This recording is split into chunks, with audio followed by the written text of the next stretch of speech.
사도행전 6장 1절부터 7절입니다. 시작.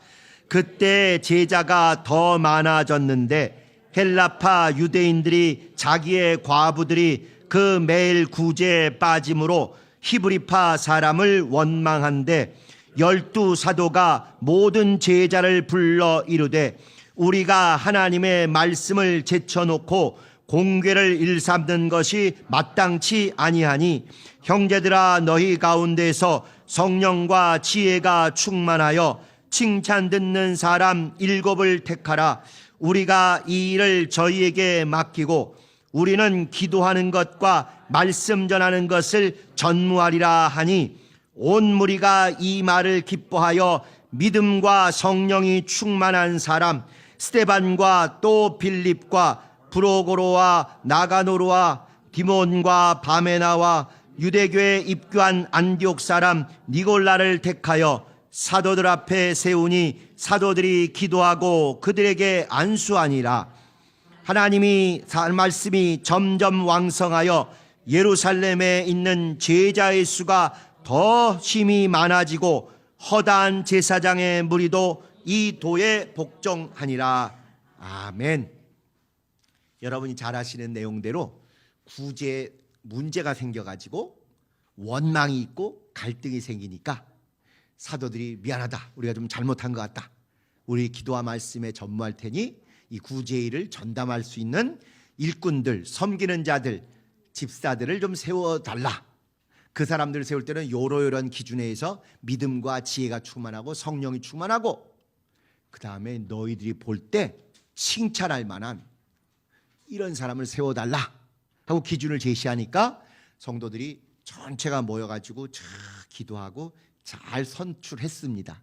그래가지고 딱 사도들인데 데려가니까 사도들이 이제 그걸 100% 존중하고 인정해서 안수하여 직분자로 세우죠. 그래가지고 집사 또는 안수집사, 장로에서 장로라고 하는 그런 교회의 중심이 되는 일꾼이 세워졌습니다. 그러고 났더니 그 다음에 원래 이런 갈등과 문제가 있으면 조금 힘들고 어려운데 오히려 그걸 잘 해결하고 났더니 하나님의 말씀이 심히 흥왕해지고 제자의 수가 넘쳐나고 심지어 이들을 방해하고 회방하고 바깥에서 괴롭혔던 제사장들의 무리, 되게 싫어했잖아요. 제자들 막 잡아 가두고 이들까지도 이제 굴복하고 예수를 영접하고 교회에 가입하게 됐노라.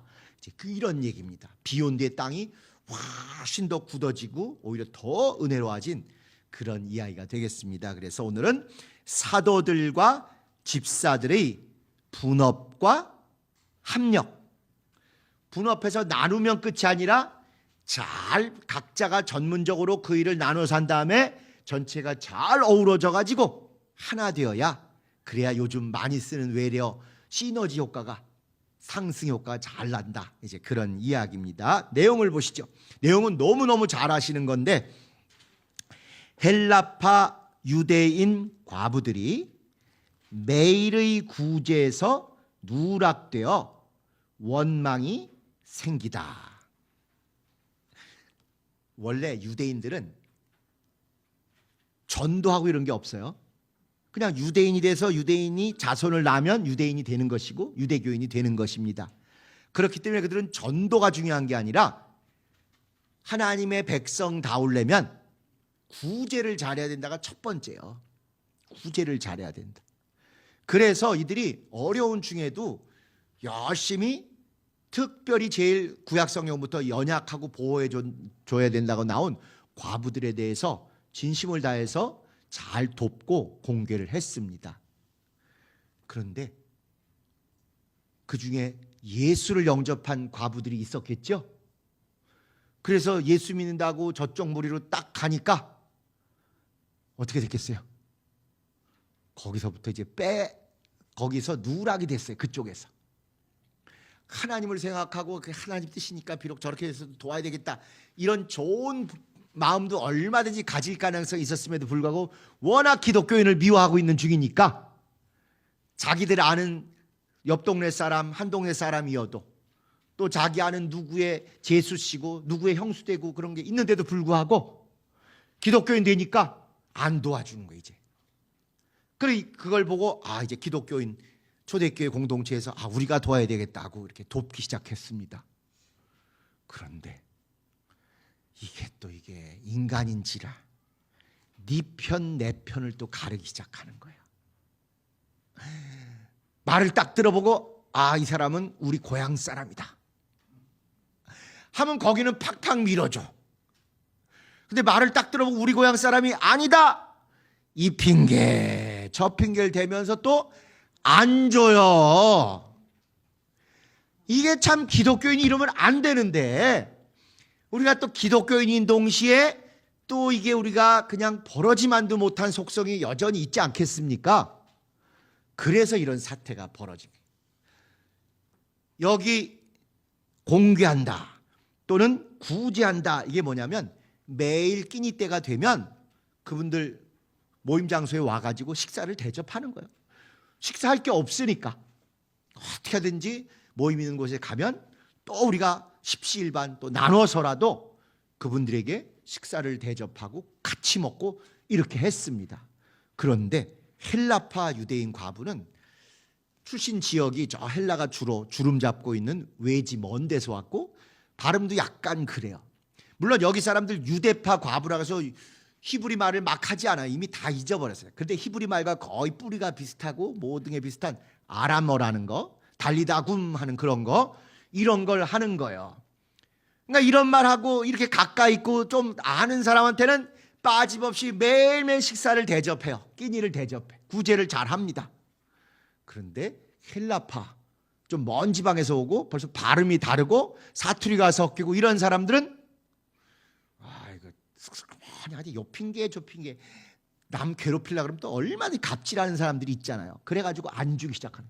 그러니 유대교에 원래 있을 때도 공개를 하는 게 하나님 뜻이라고 알았는데 신앙 때문에 예수를 영접하는 것 때문에 거기서부터 나와서 이제 그런 혜택을 못 받고 진짜 어려운 중에 있는 중에 그래도 교회도 정신 차리고 그것을 해야 된다고 하고 있는데 이중으로 또 이렇게 불이익을 겪고 빼돌리고 누락시키고, 여기 지난번에 말씀드린 것처럼 매일 구제에 빠짐으로가 거기에 몰두하고 탐닉하는 거 아니에요. 과거에 이렇게 잘못 설교한 것들 때문에 아주 우리 교회가 진짜 몹쓸 이상한 집단처럼 이렇게 됐었는데 누락 때문에, 그것도 아무리 봐도 앞뒤 문맥을 볼 때 어쩌다가 실수가 아닌 것이 여기 보면 매일의 구제예요. 매일의 구제. 매일매일.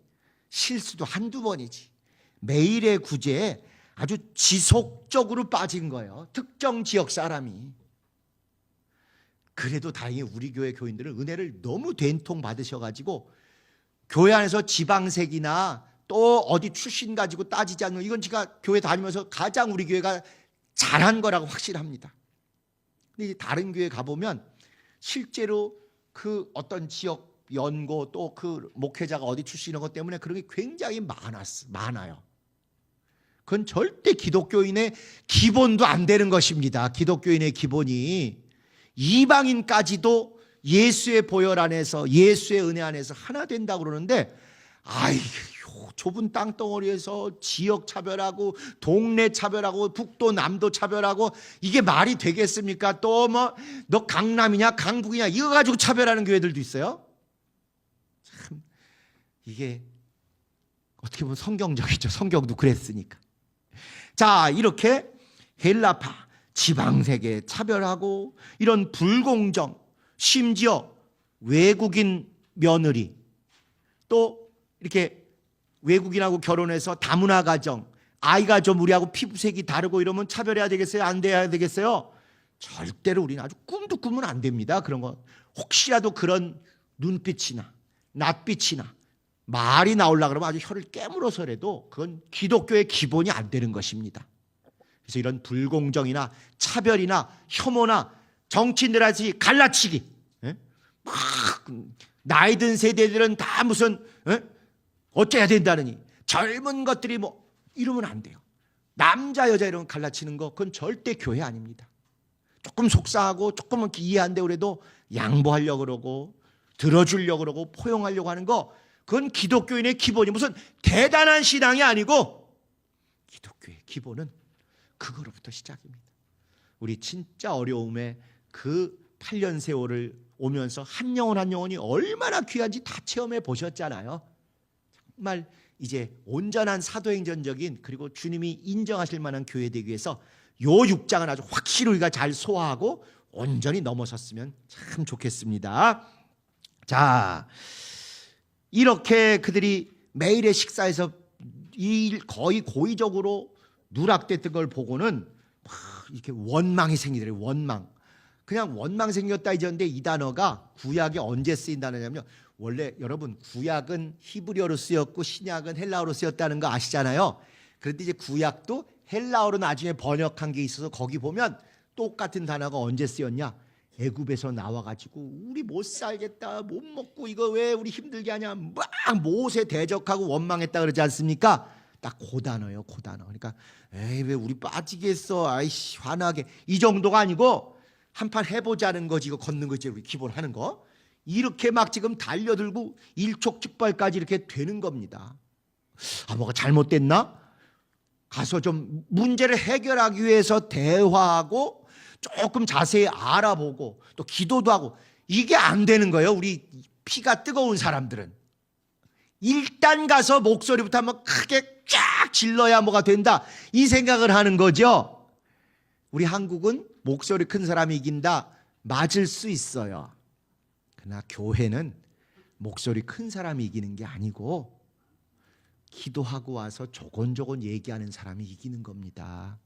절대로 세상에서 하듯이 여기서도 와서 집어던지거나 딱 소리 지르거나 이런 거 그건 마귀 밥 되는 거니까 절대 안 했으면 좋겠습니다. 그런 의미에서 저는 우리 사회 드라마든지 영화든지 뭐 화나면 와가지고 이거 던지는 거 뭐 그냥 상에 있는 거 다 하는 거 이런 거 좀 없었으면 좋겠어요. 그거 진짜 천하지 않습니까?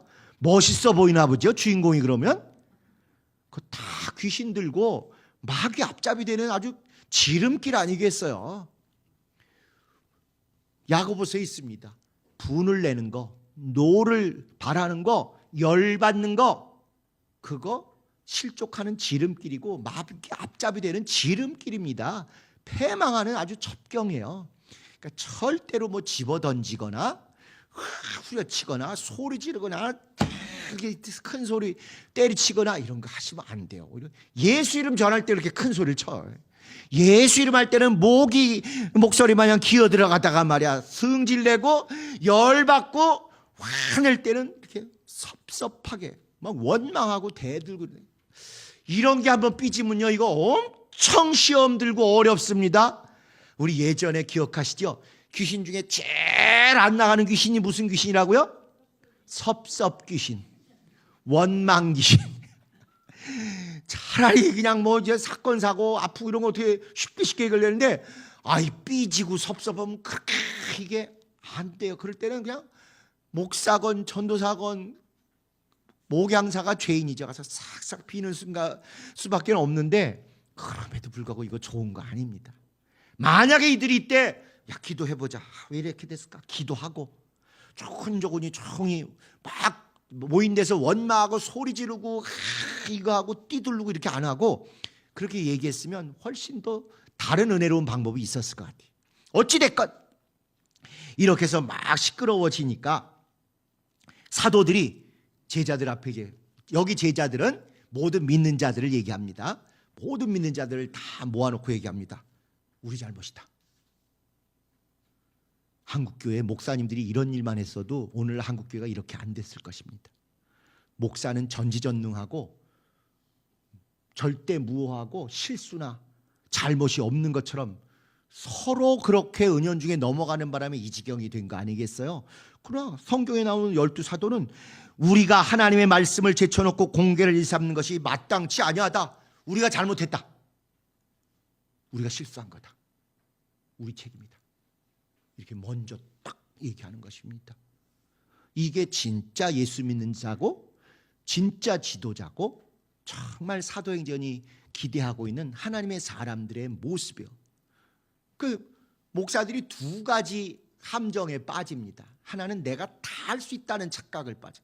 교인들하고 얘기하면 교인들이 하고 싶어하는 얘기들이 있으니까 어떻게 얘기를 잘하게 잘 유도하게 아는 거라도 교인들이 자기 입을 통해서 얘기를 하게 자꾸 이렇게 해서 목사님이 내 얘기를 잘 들어주셨다. 목사님이 내가 하는 일에 대해서 참 관심 있고 물어봐줘서 내가 잘 설명해 드렸다. 이럴 때 교인들은 가장 즐겁고 행복합니다. 근데 자꾸 아는 척을 해. 모든 교인 앞에서 전지전능하다고 착각을 하는 거예요. 목사님들은 경험도 있고 많은 사람 만나서 들은 것도 있고 또 신문에서도 보고 텔레비전에서 보지만 삶의 현장에서 겪은 교인들의 경험과 지혜와 애환들이 있어요. 존중하시고 잘 들어주세요. 잘 물어보시는 게 더 큰 능력입니다. 그렇게 하는 게 자꾸 목사들이 빠지는 오류고, 또 하나는 잘못을 했는데도 자꾸 핑계를 교인에게 대고 상황에게 대고 교회 탓을 하고 제도 탓을 해. 내가 판단을 잘못했습니다. 제가 잘 못 알아들었군요. 제가 선택을 잘못했네요. 목사답게 책임을 지고 그렇게 교인 앞에 연약함과 부족함을 내세울 때 진심으로 교인들도 우리가 목사님과 함께 이 부족하지만 같이 가자, 이걸 꼭 같이 이뤄내자, 다음에는 꼭 성공하자, 이런 마음이 있는 게 주님의 마음으로 하나 된 교회 아니겠습니까? 그래서 이렇게 듣지 않고 뭔가를 설명하려고 그러고 가르치려고 그러고 다 자기만 말하려고 하는 이 병을 빨리 고쳐야 되고, 그 다음에 잘못했음에도 핑계대고 자기는 문제없는 것처럼 이렇게 면피하려고 하는 이걸 고치기만 하면 어느 교회고 우리 대한민국 교회 진짜 좋은 교회로 다시 한번 도약할 수 있을 것입니다. 우리 알잖아요. 대한민국 국민이 세계 최고 수준인 거. 그런데 대한민국 목사가 세계 최고 수준은 아니거든요. 그러니까 이 무궁무진한 잠재력 있는 교인들이 잘할 수 있도록 자기가 잘못한 것을 잘못했다고 인정하고 정말 이분들이 역량을 발휘할 수 있게 잘 에너지를 모아가는 그 일만 하면 진짜 대한민국 교회 다시 한번 주님께 크게 쓰임 받을 것입니다. 그래서 이 베드로와 요한이 다 진짜 성령 충만하니까 이런 사건 사고 발생했을 때 니들 일을 어떻게 그따위로 한 거야? 김 집사님 이리 와. 누구 잘못이야? 이러지 않고 우리 잘못이다. 우리가 잘못했다. 우리가 진짜 말씀 전하고 이런 거 제쳐놓고 이 구제하고 봉사하고 식사 대접하는 여기에만 너무 몰두하는 바람에 일을 그르쳤다. 이렇게 얘기하는 거예요. 그러고 나서 3번 보시면은 사도들이 구제를 맡을 7인과 기도와 말씀에 전무할 사도들로 사역을 나누다. 우리는 이제 기도와 말씀에 전무할 테니까 이 구제를 전념할 사람들을 너희들이 뽑자, 택하라, 이렇게 얘기해요. 이 구절을 우리 교인들도 오해를 해가지고 이제 우리가 개혁하니까 기도와 말씀의 교역자들은 전무하자 이렇게 했다 이거예요. 그러고 나서 여기 그 다음에 교인들은 구제만 전무하자고 나왔어요. 요거는 안 봐.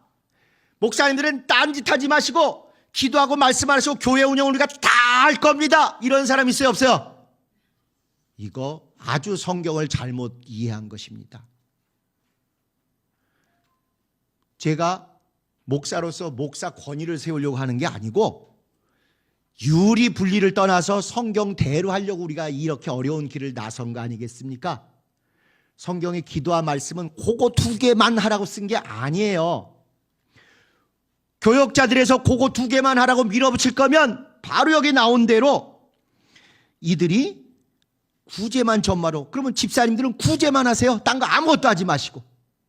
그렇게 해야 성경대로 우리가 순종하는 것입니다. 그런데 성경을 사람들은 내게 유리한 쪽으로, 저 사람한테는 아주 박하게 적용하고 나한테는 후하게 적용하는 잘못된 사람들이 너무 많은 거예요. 기본적으로 설교자들이 그런 거죠. 나에게 유리한 쪽으로 성경을 악용하려고 하는 사람들이 있는 것입니다. 성경은 그렇게 만만하지 않아요. 여기선 이렇게 얘기했어도 다른 데서 반드시 그걸 보충하고 둘을 잘 조화해서 보도록 되어 있어요. 그래서 여기는 이 사건에 대해서 교역자들은 기도와 말씀에 전무하고 구제일에는 손을 떼고 구제일은 성도들이 하게 한다. 100% 맞습니다. 그럼 나머지 목회일, 이번 부흥회를 어떻게 할 것인가? 이번 주제를 어떻게 할까? 무슨 말씀을 전할까? 이것도 다 교인들이 하려고 해. 요즘 이거 옳은 거 아니에요. 원하는 거, 필요한 거, 구하고 싶은 거, 의견을 얼마든지 수렴하는 거 아주 좋은 것입니다. 그러나 결정은 말씀을 맡아서 전할 사람들이 결정하게 또 놔두는 거예요.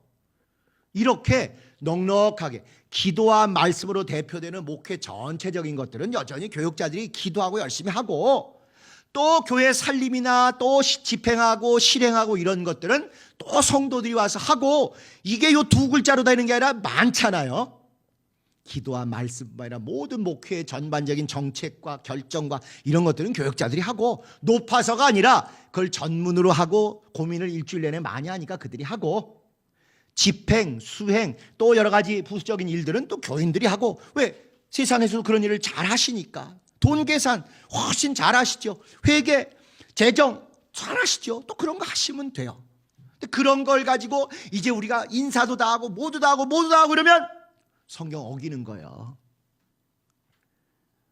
저쪽은 글자 두 개만 딱 시키고 나머진 다 우리 거다. 아니라니까요. 저쪽 글자 두 글자, 이쪽 글자 한 글자. 구제일 하는 것만 집사들이 하라는 거예요. 기도와 말씀은 이쪽 사람은 하라는 거예요. 그럼 교회를 이걸로 답니까? 이것을 원리로 해서 이쪽과 관계되는 건 이쪽이 다 하고 이쪽과 관계되는 건 이쪽이 다 하라, 그런 뜻이죠. 근데 자꾸 이제 과격하게 이제 그런 게 마치 사도행전이고 그런 게 마치 교회 개혁인 것처럼 얘기하는데, 실제로도요 일주일 내내 여러분 사회생활하고 직장생활하고 막 이렇게 하시는데 이거 복잡한 거 다 결정하고 배우고 또 추세를 알아고 하시기 어렵습니다. 높고 낮음이 아니라 기능이, 그런 목회 전반적이고 정책적인 일들은 교육자들 일주일 내내 사례받고 오직 이것만 전적으로 매달려서 하시고, 또 구체적인 집행과 일과 재정과 봉사와 공개와 이런 것들은 또 교인들이 와가지고 거기에까지 목사가 가지고 오늘 점심 메뉴 뭐로 해 이런 거 하지 말라는 거죠. 이런 거. 그래서 이 구분을 사도행전 6장 수도 없이 읽으면서도 이 얘기를 아무도 안 하더라고요. 워낙 교인들 요새 말빨이 세셔가지고. 말빨 세고 김기동 말빨에도 안 되는 거예요.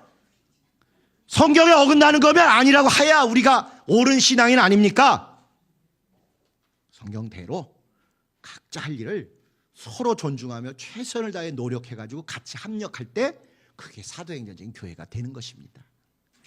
자, 표정들이 별로 안 밝으시네. 그리고 나서도 또 4번 보시면 제자들이 7사람 뽑을 때도 알아서 다 여러분 마음대로 뽑으세요 이렇게 안 해요. 기준을 정해줘요. 믿음과 성령이 충만한 자, 또 나중에 지혜도 하나 포함돼서 지혜가 충만한 자, 그리고 동시에 칭찬 듣는 자. 내적으로 믿음이 좋아야 하고, 그런데 소위 내적으로 믿음 좋다는 건 누구 앞에서만 연기로 속일 수가 있죠? 교역자 앞에서 얼마든지 연기로 속여요. 과거에 우리가 직분자를 잘못 세웠던 게 그런 면들 아니겠습니까? 목사에게 봉투 주고 전도사에게 아부하고 뭐 이랬던 사람들을 우리가 분별을 못 해가지고. 그런데 정말 그 사람의 인간성, 참된 생활 여부는 누가 알아요? 같은 목장에 있는 교인들, 성도들, 이웃들이 제일 잘 아시잖아요. 그들에게 칭찬을 들어야 한다는 거예요. 인정을 받아야 된다는 거예요.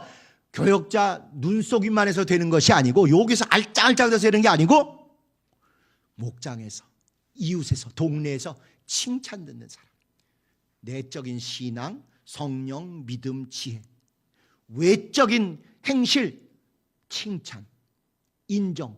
요새 평판조회라고 하는데 평판이 어떤지를 반드시 알아봐야 돼요. 주님께만 묻는 거 아니요. 이웃의 평판을 알아보라니. 칭찬 듣느냐 안 듣느냐, 멍멍이판인지 성도판인지를 알아보라는 것입니다. 그러니까 우리가 안수집사, 또 권사, 또 장로 이런 분들 세울 때도 역시 또 기준도 목회적으로 선정하지만 결국 주변에 있는 분들이 잘 평판해서 그분들이 선택하는 거예요. 그분들이, 그래서 다른 교회들은 투표를 하는 것입니다. 몇 프로 이상 칭찬을 듣고 인정을 받는 분만 직분자로 세우는 것이죠. 자, 그 다음에 5번. 말씀이 왕성. 그렇게 했더니 그 다음에 일이 잘 되고, 그들이 뽑아오지만 안수는 또 교역자들이 하고 사도들이 하고, 그래서 말씀이 왕성하고 제자가 많아졌는데, 이건 우리 내부에서 충만해지는 정도가 아니라 그 다음에 적대적이었던 허다한 제사장의 무리들도 와서 복종하더라. 고비를 넘어야 제대로 도약하고 충만해지고 부흥이 폭발할 수 있는 것입니다. 진짜 우리가 이 어려운 8년을 겪고 나면 반드시 용수철처럼 한번 팡 튀어올라서 하나님이 역사하신 지금 이 세 단어, 말씀에 흥황하고 제자가 늘어나고 심지어 허다한 제사장들의 우리를 반대했거나 오해했던 무리들도 다시 우리 교회 건강한 교회 됐다고 오는 일이 반드시 있게 될 것입니다. 저장을 보시죠. 교회 안에서도 이렇게 출신 지역과 사용 언어에 따라 차별과 불공정이 나타나더라. 절대 이러면 안 될 터인데 우리는 이러지 않아야 되겠죠. 2번, 기도와 말씀에 전무할 사도들과 구제에 전무할 집사들의 사역이 나누어졌다. 교회는 근데 이것만이 아니라 이런 이치로 목회의 정책 결정하고 큰 흐름을 좌우하는 이런 결정은 교역자들이 하고, 또 그것을 실행하고 구체화하고 시설과 여건을 잘 거기에 맞게 움직일 것들은 또 성도들이 하고, 위아래 높은 분 낮은 분이 아니라 서로 오른손과 왼손이 이렇게 잘 합쳐져서 일이 잘 되도록, 그래서 분업과 합력이 잘 되도록 하는 것이 사도행전이다. 3번, 7 집사들은 온 무리가 선출하고, 될지 안 될지, 후보가 될지 안 될지는 교인들이 딱 인정해서 선출한다 이거예요. 그러고 나서 마지막 마무리 작업으로 안수하는 것은 사도들이 한다. 이렇게 꼭 합력을 한다. 이것도 역시 앞에 사람은 얕고 뒤에 사람은 높구가 아니고 각각 하는 일이 다 소중하고 다 하나님의 의를 이루는 일인데, 전반전은 이 사람이 하고 후반전은 이 사람이 한다. 항상 이 개념으로 여러분이 이해를 해 주셔야 됩니다. 우리 교회는 개혁행전은 교역자들부터 사과, 조금이라도 잘못한 것에서 반드시 바로바로 진심을 다해서 사과하고, 또 이건 교인들이 더 잘할 일이다, 또 성경적으로도 교인이 하는 게 맞다면 언제든지 고집 부리지 않고 내가 할 수 있겠다, 이렇게 전지전능하다고 착각하지 않고 위임하는 것, 자꾸 교인들이 할 수 있도록 위임해주고 돕고 여건을 마련해 주는 것, 그리고 기도와 말씀 사역에는 충만하게 더 발전하고 더 향상되도록, 이거 해야 진짜 교역자다 이거요. 사과, 그리고 위임, 그리고 정말 사역을 본업을 잘해야 돼요. 교역자로서의 본업을. 2번째, 개혁행전은 직분자의 기준을 회사에서 높은 분, 대졸자, 자가용이 있는 자, 헌금을 3천만 원 이상한 자로 뽑아야 된다. 그렇게 안 써 있나? 직분자의 기준을 여기 나온 대로 성령과 지혜와 믿음, 이런 거와 함께 교인들이 볼 때 저 사람 진짜예요. 목사님 앞에서만, 전사님 앞에서만 알랑방구, 알짱알짱, 어릿어릿 이게 아니고 정말 우리가 사귀어보면 저분 진실해요. 진국이에요. 저분이야말로 정말 교회의 진짜 보화 중에 보화입니다. 이렇게 칭찬 듣는 자. 근데 이 칭찬도 또 뇌물 먹이듯이 옛날에 막걸리나 고무신짝처럼 선거 때 되면요, 다른 교회들은 이게 돌아요. 또 나 뽑아달라고. 다행히 우리는 이제 그렇게 하기는 너무 우리가 지금 정신이 바짝 들어있어서 안 그렇긴 합니다만, 앞으로도 칭찬, 진심을 다해서 저분은 진실한 사람이다, 진국이다는 칭찬 듣는 사람을 여러분의 평판을 통해서 선출하는 게 맞습니다. 자, 그 다음에 마지막 3번째 개혁행전은 교역자들의 목회 결정과 정책 결정과 집사들, 성도들의 목회 집행이 분업화되고 그러나 또 합력되도록, 아주 좁은 범위로 기도와 말씀만 해요, 나머지 우리가 다 할 테니까, 아니요, 그거 사도행전적인 교회 아닙니다. 기도와 말씀으로 대표되는 목회 결정, 이것을 교역자들이 진심을 다해서 연구 많이 하고 고민 많이 해서 좋은 결정을 하고, 진짜 또 우리 성도들께서 그것을 잘할 수도, 내가 회사 일보다 집안일 못지않게 열심히 다해서 전문성을 살려가지고 잘하게 될 때 이런 거룩한 분업과 신령한 협업이 온전히 하나 될 수 있다 하는 것입니다. 그래서 초대교회는 이 구제 때문에 파벌이 나뉘어가지고 쪼개질 뻔한 위기를 이겨내고 더 말씀과 부흥과 그 다음에 승리가 계속됐던 것입니다. 그렇기 때문에 살아있는 교회, 충만한 교회는 문제가 없는 교회가 아니라 문제를 풀어내는 교회가 진짜 좋은 교회예요. 100년 넘어서 평균 연령 80살 된 그런 교회 얘기를 제가 들어봤는데 항상 조용하답니다. 아이 울음소리도 하나도 없고 흔들림이 없이 매주 오시는 권사님 장로님들이 80%가 넘어서 나머지 젊은이들은 어쩔 수 없이 권사님 장로님들의 끌려온 자녀들 부부예요. 왜? 유산 받을 때가 가까우니까 어떻게든지 꼭 끌려온답니다. 그런데 거긴 조용하대요. 말썽이 없대요. 말썽이 없을 뿐만 아니라 그러면 생명도 없어지는 거 아니겠습니까? 한번 생각해 보세요. 문제는 어려우라고 있는 것이에요? 풀어내라고 있는 것이에요? 풀어내라고 있는 거죠. 문제가 영어로 풀어보렴 말씀드렸죠? 풀어보렴. 자, 그래서 문제는 어려우라고 있는 것이 아니라 풀어내라고 있는 것입니다. 난관은 부딪히라고 있는 거예요? 뚫어내라고 있는 거예요? 난관에 부딪혔어. 어려워, 힘들어. 이건 믿음 아니에요? 난관 있지요. 어렵지만 난관은 부딪히라고 있는 것이 아니라 그 너머까지 뚫어내라고 있는 것입니다. 장벽은 가로막히라고 있는 걸까요? 넘어가라고 있는 걸까요? 넘어가라고 있는 거예요. 장벽은 가로막혔어. 우리는 흔히 그렇게 얘기하는데 아니요. 신앙은 장벽을 가로막힘으로 보지 않고 이겨내라고, 넘어가라고 있는 것입니다. 한계는 갇히라고 있는 거겠어요? 이겨내라고 있는 거겠어요? 나의 한계는 내가 거기 갇혀서 난 안 돼, 난 못해, 난 원래 이래 아니고 이겨내라고 있는 것입니다. 원래 이 단어 절대 쓰시면 안 돼요. 원래 우리 원래는 다 지옥 갈 사람들이었어요. 그게 예수의 은혜 덕분에 천국 가게 된 것이니까 난 원래 안 그래요. 난 원래부터 난 원래건 다 안 돼요. 우리는 예수의 사람으로 완전히 바뀐 사람입니다. 제가 어느 드라마에 보니까 이런 대사가 있더라고요. 유명한 책에 나온 대사라는데 벽 때문에 고민하고 벽 때문에 막혀서 고생하니까 야, 벽을 눕히면 다리가 된다 그러더라고요. 듣는 순간 막 뭉클하더라니까요. 못 넘어가서 힘들어. 내가 가려고 하는데 자꾸 벽이 가로막혀. 그 벽 누여. 그러면 그걸 넘어가려고 고민하지 말고 뉘면 오히려 골짜기도 메꾸는 다리가 된다는 거예요. 그런 거룩하고 신령한 발상의 전환이 좀 있었으면 좋겠습니다.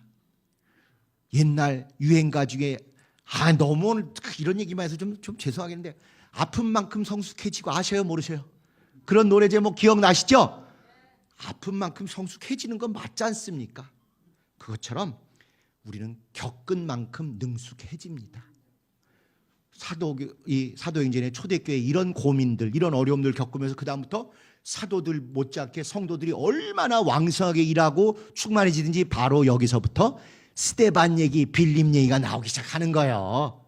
오히려 이 고비를 겪으면서 사도들이 자기의 잘못을 인정하고 전적으로 위임하고 자기들은 자기가 할 일을 열심히 하니까 오히려 이 일에 더 열심을 내는 그 스데반 같은 왕성하고 충만한 집사님들이 나오셔서 더 충만해진 것이고 빌립이 가서 선교하고 이런 일들이 벌어진 것입니다.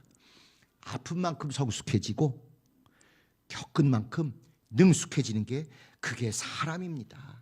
그래서 해낸 만큼 믿음이 좋아지고 감사가 늘어나고 영광 돌리게 되는 것, 그것이 우리 개혁 공동체였으면 참 좋겠습니다. 우리 주님 가르치신 기도하시고 오늘 모임을 마치도록 하겠습니다.